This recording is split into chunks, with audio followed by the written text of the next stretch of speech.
Cabinet భేటీ తర్వాత మంత్రులకు CM Chandrababu దిశానిర్దేశం చేశారు. మంత్రులందరూ గేర్ మార్చాలని, పనితీరును మెరుగుపరుచుకోవాలని సూచించారు. మొదటి 6 నెలలు పర్వాలేదు, ఇక ఊరుకోబోమని హెచ్చరించారు. శాఖల పరంగా ఇకపై మంత్రులు పనితీరును పెంచుకోవాలన్నారు సీఎం చంద్రబాబు.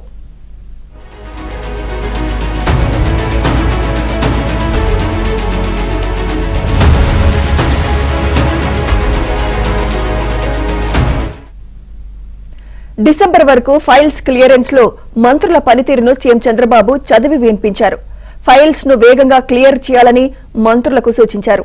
ఇక ఫైల్స్ క్లియరెన్స్ లో మొదటి స్థానంగా ఫరూక్ ఉండగా, చివరి స్థానంలో వాసంశెట్టి సుభాష్ ఉన్నారు.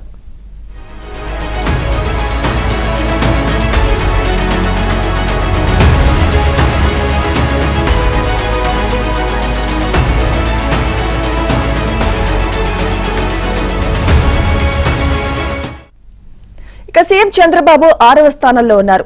డిప్యూటీ సీఎం పవన్ కళ్యాణ్ 10వ స్థానంలో ఉండగా, మంత్రి లోకేష్ 8వ స్థానంలో ఉన్నారు.